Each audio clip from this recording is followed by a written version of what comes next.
इस खतरनाक Russian sniper से दुश्मन खौफ खाते थे। वह 3 किलोमीटर दूर के टारगेट को भी आसानी से हिट कर देता था। उसकी दहशत इतनी थी कि कोई उसके सामने सिर उठाने की हिम्मत नहीं करता था। अब तक वह यूक्रेन के 13 बेहतरीन स्नाइपर्स को मौत के घाट उतार चुका था और उनकी वीडियो इंटरनेट पर फैलाकर अपना आतंक बढ़ाते जा रहा था। आखिरकार उसे घेर कर मारने का एक मास्टर प्लान रचा गया, जिसे लीड कर रहा था एक गणित का मास्टर, जिसकी पत्नी के साथ रूसी सैनिकों ने बेहद बुरा सलूक किया था। उसे रसियन से बदला लेना था। जब ये दोनों घातक स्नाइपर आमने सामने आए तो लंबी दूरी के निशानेबाजी का एक नया कीर्तिमान बना। आप यकीन नहीं करोगे कि ये मूवी यूक्रेन रसिया वॉर में हुए सच्ची घटनाओं से प्रेरित है। सन 2014 तक मास्टर माइकोला वोरोनिन की लाइफ खुशियों से भरी हुई थी। उनके घर एक नन्हा मेहमान भी आने वाला था। वे दोनों मियां बीवी दुनिया से बिल्कुल कट कर रहते थे। उनके पास न कोई सेलफोन था, न इंटरनेट और न ही कोई टीवी। प्रत्येक दिन की तरह जब वोरोनिन स्कूल गए तो उन्हें वहाँ कुछ चौंकाने वाली बात सुनने को मिली। हर तरफ खबर आ रही थी कि रशिया ने यूक्रेन पर हमला कर दिया है और उनकी सेना यूक्रेन के कई राज्यों में घुसकर उन पर कब्जा कर रही है। वोरोनिन ने इस खबर को बहुत हल्के में लिया और अपनी क्लास में पढ़ाने चले गए। इवान नाम का एक अमीर छात्र उन्हें हर दिन परेशान करता रहता था। वह कभी वोरोनिन की गरीबी का मजाक उड़ाता तो कभी उन्हें स्कूल से निकलवाने की धमकी देता था। छुट्टी के बाद वह रोज की तरह अपने घर चले गए, लेकिन उन्हें क्या पता था कि आने वाले इन 12 घंटों में उनकी पूरी दुनिया बदलने वाली है। उसी देर रात रशियन फौज उनके राज्य में घुस चुकी थी। अगली सुबह जब वोरोनिन स्कूल जाने के लिए निकले तो रास्ते में उन्हें 2 सैनिक दिखाई दिए, जिनकी वर्दी यूक्रेनियन आर्मी की नहीं लग रही थी। जब वह स्कूल पहुंचे तो पूरा स्कूल बिल्कुल सुनसान पड़ा था। खतरे को भांपकर वोरोनिन तुरंत अपने घर की तरफ रवाना हुए। घर पहुंचकर जब उन्होंने देखा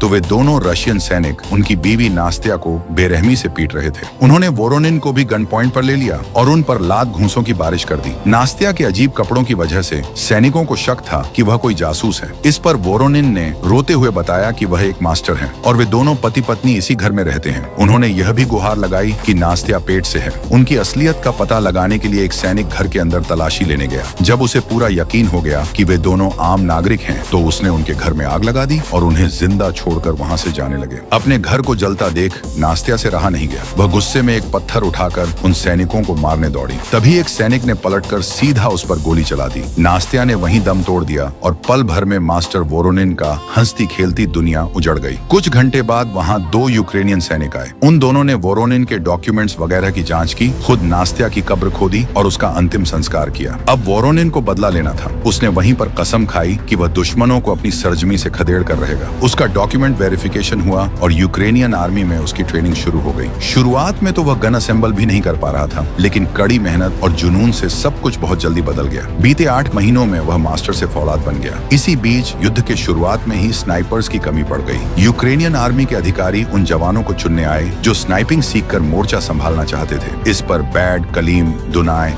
और वोरोनिन ने हामी भरी, जिसके बाद उन्हें दूसरी जगह ले जाकर खतरनाक स्नाइपिंग की ट्रेनिंग दी गई। अब स्नाइपिंग में सारा खेल कैलकुलेशन का होता है। जैसे दुश्मन के आसपास कोई 4x4 का ट्रक है तो वह दूर से कितनी छोटी दिख रही है, इससे दुश्मन की दूरी निकालने का फॉर्मूला पढ़ाया जा रहा था। लेफ्टिनेंट कर्नल जो चीज बुक से पढ़ा रहे थे, वोरोनिन 1 सेकंड में उसका जवाब बता दे रहा था। उन्हें सिखाया गया कि सिचुएशन कैसी भी हो, अपनी जगह से हिलना नहीं है, वरना पोजीशन रिवील होते ही दुश्मन का स्नाइपर उन्हें खत्म कर देगा। अगर आगे स्मोक फैल जाए या आंखें बंद हो जाएं, फिर भी निशाना टारगेट पर ही लगे, ऐसी हर प्रकार की स्किल्स उन्हें सिखाई गई। जल्द ही वे चारों दोस्त ट्रेनिंग पास कर गए और उन्हें मोर्चे पर डोनबास भेज दिया गया। इन दिनों डोनबास के औद्योगिक इलाके में रूसी सैनिकों ने अपनी चौकी बना ली थी। अधिकारियों ने तुरंत हमला करने का निर्णय लिया, क्योंकि जितनी देर होती वे और पैर पसारते चले जाते। कर्नल ने एक टीम बनाई और इलाके की घेराबंदी शुरू कर दी। कर्नल खुद एक मंझा हुआ स्नाइपर था और उसने अपने स्पॉटर के रूप में वोरोनिन को मौका दिया था। वहां पता चला कि दुश्मन सैनिक पुल पर अपने देश का झंडा पेंट कर दिए थे और यूक्रेनियन झंडे को छिपा रहे थे। कर्नल ने उसी पल सबको पोजीशन लेने को कहा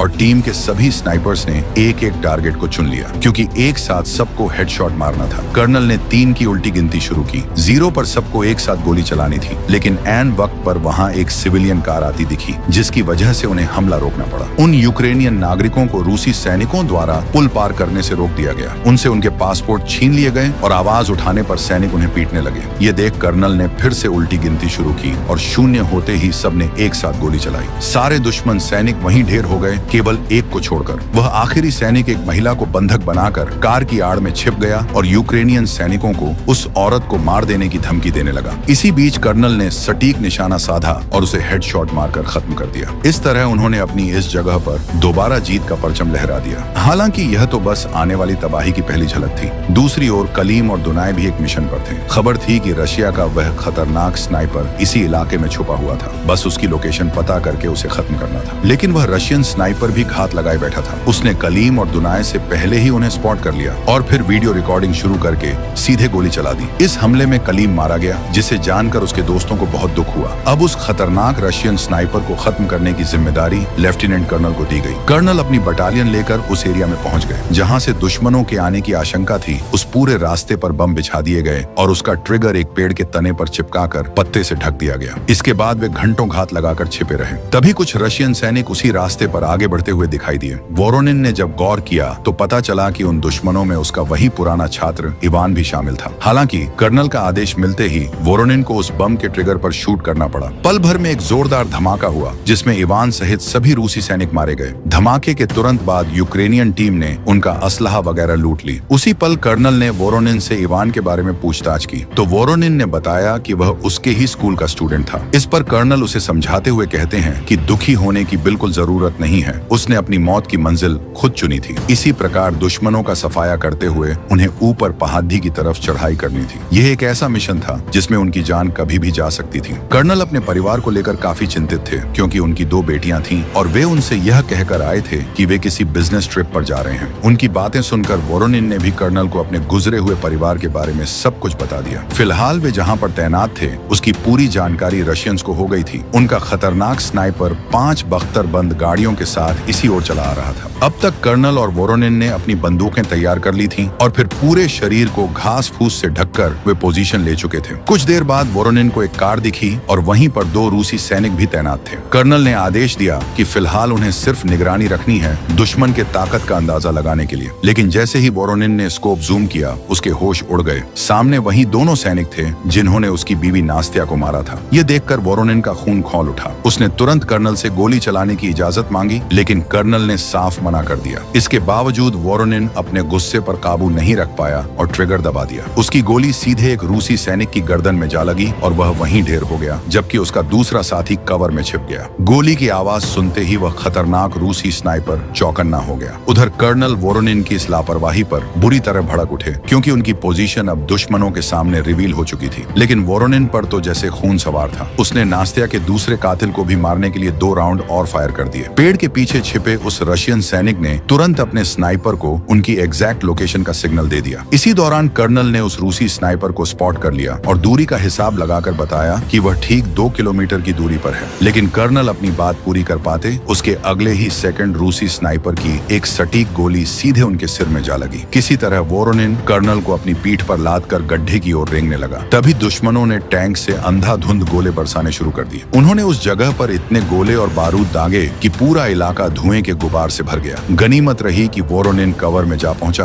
और अपनी गलती पर जंग के मैदान में ही दहाड़ मार मार कर रोने लगा। मेजर से भी उसे बहुत खरी खोटी सुननी पड़ी और उन्होंने साफ कह दिया कि इस भारी नुकसान की भरपाई वोरोनिन को खुद ही करनी होगी। उसे अस्थायी समय के लिए निलंबित कर दिया गया। इस बीच खबर मिली कि कुछ रशियन स्नाइपर्स एक पुराने गोदाम में छिपे हुए हैं। कर्नल की मौत के गम और गुस्से में पागल वोरोनिन अकेला ही उन सबको खत्म करने वहां पहुंच गया। लेकिन उन स्नाइपर्स की सही पोजीशन का पता लगाना आसान नहीं था। उनमें से एक स्नाइपर बाहर कूड़े के ढेर में कूड़ा बनकर पोजीशन लिए बैठा था और उसका दूसरा साथी वेयर हाउस के अंदर छिपा हुआ था। वे दोनों बाहर घास के जमघट में लगातार नजर दौड़ा रहे थे कि कहीं कोई हलचल दिखे। उसी घास के जमघट के बीच वोरोनिन भी अपनी जान हथेली पर रखकर पोजीशन लिए बैठा था। जैसे ही कूड़े के ढेर में छिपा रशियन सैनिक वापस वेयर हाउस में जाने के लिए थोड़ा सा हिला, वोरोनिन की पारखी नजर ने उसे स्पॉट कर लिया और पल भर में उसे एक सटीक हेडशॉट मार दिया। लेकिन इस फायरिंग की वजह से वोरोनिन की अपनी पोजीशन भी दुश्मनों के सामने रिवील हो गई। वेयर हाउस के अंदर छिपे दूसरे रूसी स्नाइपर ने तुरंत निशाना साधा और गोली चला दी, जो वोरोनिन के बाजू को छूती हुई निकल गई। इससे पहले कि दुश्मन दूसरा चांस लेता, जवाब में वोरोनिन ने दूसरे स्नाइपर को भी सीधे हेडशॉट मारकर वहीं ढेर कर दिया। दुश्मनों का सफाया करने के बाद उसने वहीं बैठकर शांत दिमाग से अपने जख्मों पर मरहम पट्टी की। कुछ दिनों बाद उसे मेजर का कॉल आया। खबर थी कि होर्लेविका में आग लगी हुई है और उनके 2 सैनिकों को उसी खतरनाक रूसी स्नाइपर ने मार गिराया है। यह वही इलाका था जहां वोरोनिन अपनी पत्नी के साथ रहा करता था। उस कातिल स्नाइपर को मारने के लिए वोरोनिन को वापस ड्यूटी पर बुला लिया गया। वहां पहुंचकर उसे पता चला कि बैड और दुनाए भी उस टीम का हिस्सा थे। इन तीनों ने एक ही जगह पर साथ में ट्रेनिंग की थी। जल्द ही अधिकारियों के बीच एक गुप्त मीटिंग हुई। इंटेलिजेंस से उन्हें पता चला था कि उस रशियन स्नाइपर का नाम सेरी है, जो अमूमन 1.5 किलोमीटर से भी ज्यादा दूरी के शॉट लेने के लिए मशहूर है। उसकी हाथ से बनाई हुई गोलियां बहुत दूर तक मार करती हैं। अब तक वह 7 मशीन गनर्स और 6 स्नाइपर्स को मार चुका था। इतना ही नहीं, वह यूक्रेनियन सैनिकों में दहशत फैलाने के लिए अपनी स्नाइपिंग की वीडियोस भी भेजता है। उन वीडियोस में एक वीडियो उनके लेफ्टिनेंट कर्नल का भी था। फिलहाल वे एक फैक्ट्री के अंदर छिपे हुए थे और नदी के उस पार के सैनिकों को भी दूर से ही मार गिरा रहे थे। तभी मीटिंग में एक सैनिक ने सुझाव दिया कि क्यों ना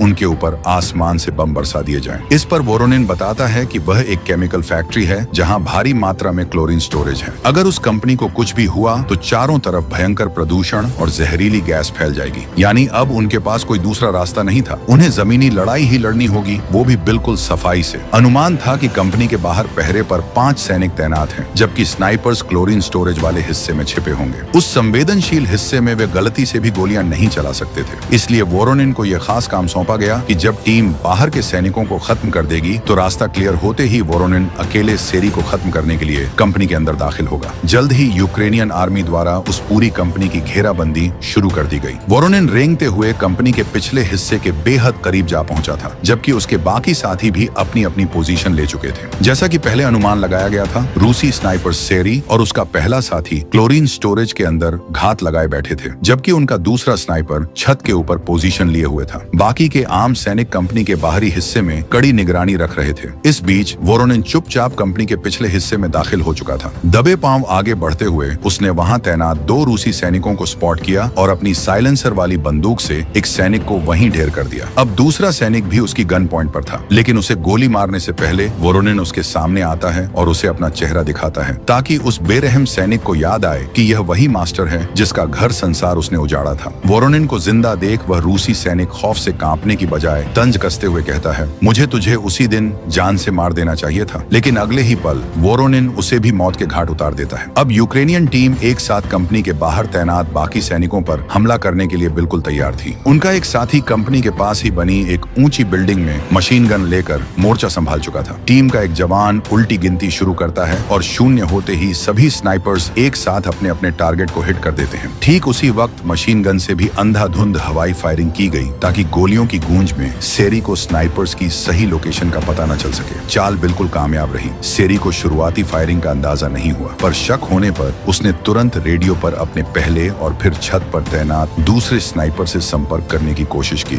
लेकिन छत वाले स्नाइपर की तरफ से कोई जवाब नहीं आया और न ही बाहर तैनात सुरक्षा टीम से कोई बात हो पा रही थी। सेरी समझ गया कि वे गिर चुके हैं। इस बीच मौके का फायदा उठाकर वोरोनिन सीधे क्लोरीन स्टोरेज वाली मुख्य बिल्डिंग के अंदर घुस गया। वहीं पर दोनों स्नाइपर्स मौजूद थे, इसलिए वोरोनिन बिना कोई आवाज किए सही मौके की फिराक में छिप गया। उधर सेरी हालात का जायजा लेने जब छत पर गया तो देखा कि उसका दूसरा स्नाइपर साथी मारा जा चुका है। घबराकर सेरी ने तुरंत अपने सीनियर को सैटेलाइट कॉल किया और बैकअप टीम भेजने की गुहार लगाई। सीनियर ने उसे तसल्ली देते हुए कहा कि बैकअप आने में बस 10 मिनट लगेंगे, तब तक वह अपनी पोजीशन होल्ड करके रखे। सेरी और उसका बचा हुआ साथी वापस नीचे लौटे और पोजीशन लेकर बैठ गए, लेकिन सेरी को इस बात का अंदाजा भी नहीं था कि मौत उसके ठीक सिर के ऊपर घात लगाए बैठी है। वोरोनिन ने बिना एक पल गंवाए ऊपर से सीधे सेरी के ऊपर छलांग लगा दी और पलक झपकते ही उसकी गर्दन में चाकू घोंपकर उसे वहीं हमेशा के लिए खामोश कर दिया। वोरोनिन ने सीढ़ियों पर तैनात दूसरे स्नाइपर को भी बम से उड़ा दिया। अभी वोरोनिन सबूत और जीत के तौर पर सेरी की घड़ी और खास सामान लूट ही रहा था कि रशियन फौज की बैकअप टीम